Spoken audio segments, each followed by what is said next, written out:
বেলজিয়ামে গিয়ে দেখলাম এক মন্ত্রীর 900 দোকান আছে। আমি তো শুনেই আমার মানে বেহুশ হয়ে যাওয়ার উপক্রম।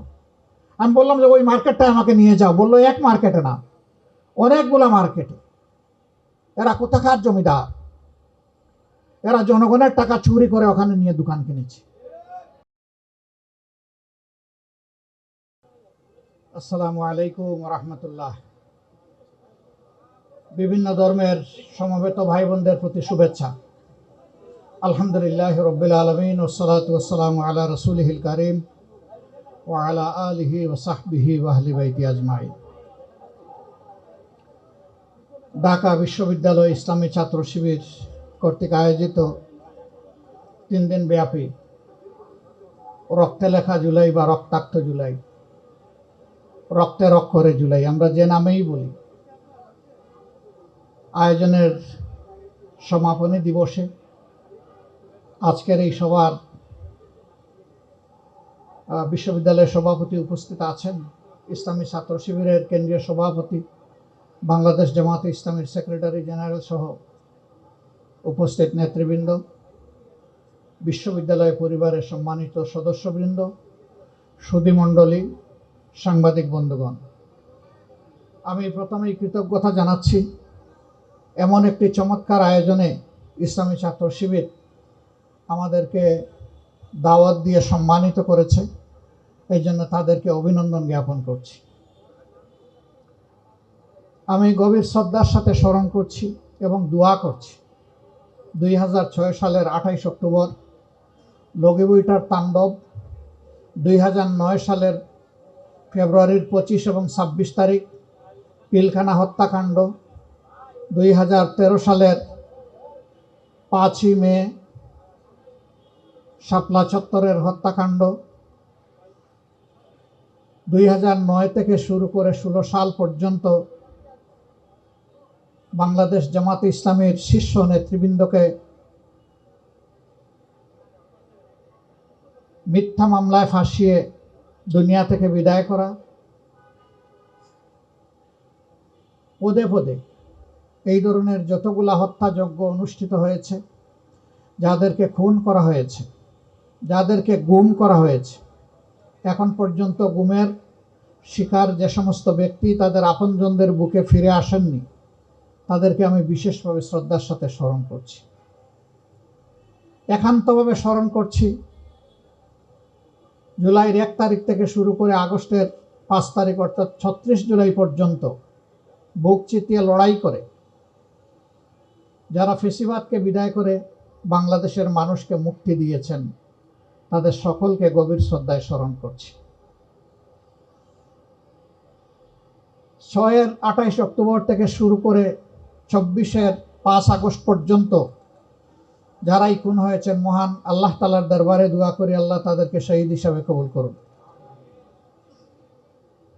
যারা আহত পঙ্গু হয়ে কষ্টের জীবন বয়ে চলছেন, তাদের প্রতি সহানুভূতি জ্ঞাপন করার পাশাপাশি সরকারের কাছে আহ্বান জানাবো তাদের পাশে দাঁড়ান, সুচিকিৎসার ব্যবস্থা করুন এবং সম্মানের সাথে জীবনে বেঁচে থাকার সুযোগ তৈরি করে দেন। জুলাইতে যারা নিহত হয়েছেন তাদেরকে রাষ্ট্রীয়ভাবে সম্মানিত করুন, শুধু কয়টা টাকা দিয়ে পরিবারকে নয়, তাদের স্মৃতিকে জাতির সামনে তুলে ধরুন, স্মরণীয় করিয়ে রাখুন। কারণ এখনকার যে সরকার এই জুলাইয়েরই ফসল, আমরা যারা বিরোধী দল জুলাইয়ের ফসল।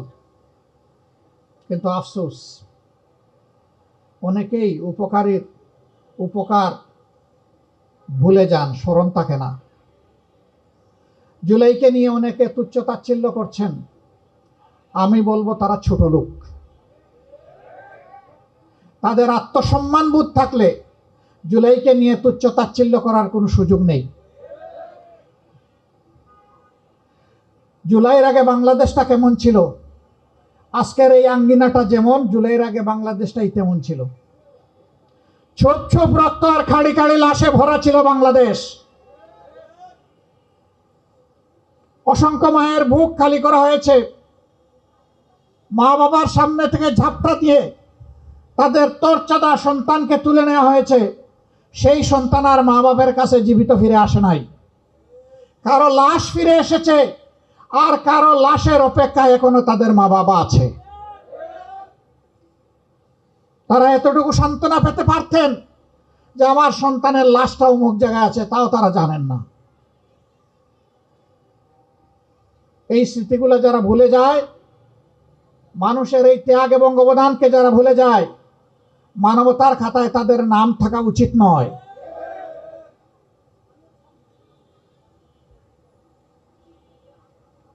প্রিয় ছাত্র সুধী বন্ধুরা,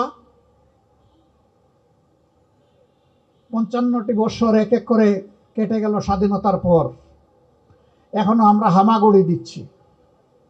ভালো একটা শিক্ষা আমাদের সন্তানদের হাতে তুলে দিতে পারলাম না। একটা সুশৃঙ্খল শান্তিপূর্ণ সমাজ এবং নিরাপত্তা আমরা জনগণকে দিতে পারলাম না। একটা টেকসই অর্থনীতি আমরা গড়ে তুলতে পারলাম না। রাষ্ট্রীয় কোনো প্রতিষ্ঠানকে আমরা মর্যাদায় অধিষ্ঠিত করতে পারলাম না।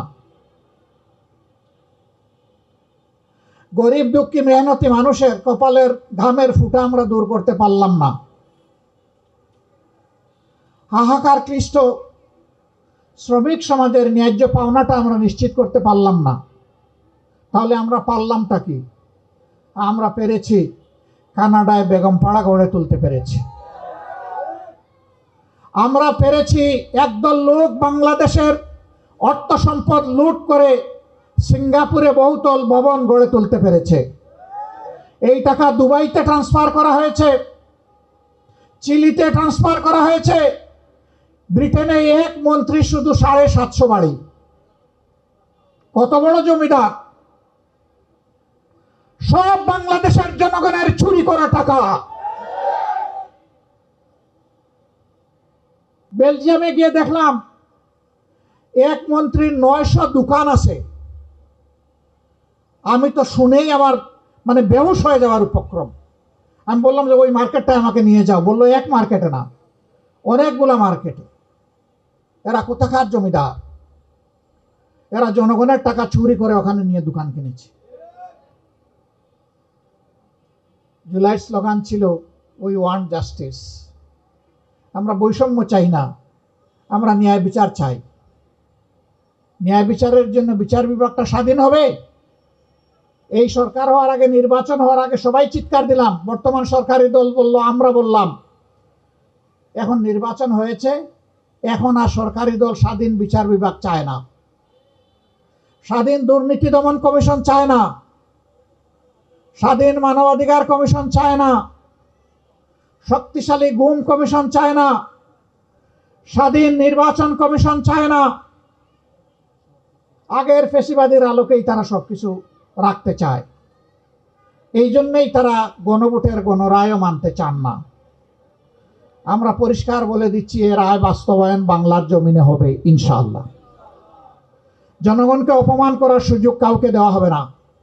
70 ভাগ মানুষ যেখানে রায় দিয়েছে, এই রায় অবশ্যই আল্লাহর মেহেরবানিতে বাস্তবায়ন হবে। আমরা লড়াই করব সংসদের ভিতরে, আমরা লড়াই করব রাজপথে।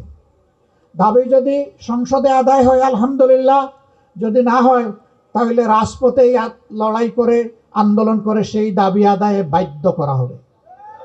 কোনো ছাড় নাই, এক সুতাও ছাড় নাই, কোনো ধানাই পানাই মানব না।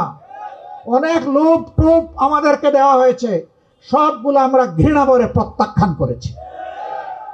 আমরা বলে দিয়েছি জনগণের সাথে আমরা বেইমানি করব না, জনগণের রায়কে অপমান করব না। আজ যদি গণভোটের রায় ব্যর্থ হয়, জনগণ নির্বাচনী এবং গণতান্ত্রিক প্রতিষ্ঠানের উপর আস্থা হারাবে, জনগণ ধিক্কার দেবে। সেই ধিক্কারের পাত্র বিরোধী দল বনতে চায় না। এ দায়িত্ব আমরা নেব না। এই জন্যই আমাদের লড়াই, আমাদের সংগ্রাম।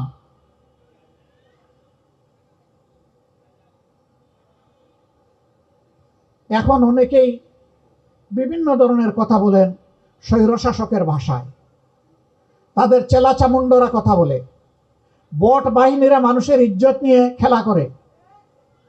আবার সেই ফেসিবাদ। বিশ্ববিদ্যালয়গুলোতে আর গণরুম হবে না বন্ধুগণ, এই সুযোগ আর দেওয়া হবে না। গণরুম গেস্ট রুমের কভার হয়ে গেছে 24-এ, এটা আর ফিরে আসবে না। এখন যদি কেউ ফিরিয়ে আনতে চায় তাহলে তাদেরকেই ফিরিয়ে দেওয়া হবে ইনশাল্লাহ। এটা কোনো বিশ্ববিদ্যালয় আর হবে না। এখনো বিশ্ববিদ্যালয় রাজনৈতিক অপচর্চার কবল থেকে মুক্ত হয়নি। রাজনৈতিক বিবেচনায় অনেক জায়গায় অনেক কিছু করা হচ্ছে। আমরা চুপচাপ আছি মনে করবেন না আমরা ঘুমিয়ে গেছি। সমুদ্রে যখন নিম্নচাপ তৈরি হয় তখন তার অনিবার্য ফসল হচ্ছে পরবর্তী একটা ঘূর্ণিঝড়।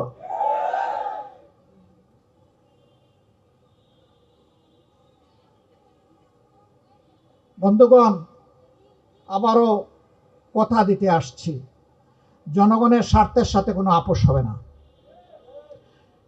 কোনো অপশক্তির কাছে মাথাও নত করা হবে না। এটা দেশীয়, আঞ্চলিক, আন্তর্জাতিক যাই হোক,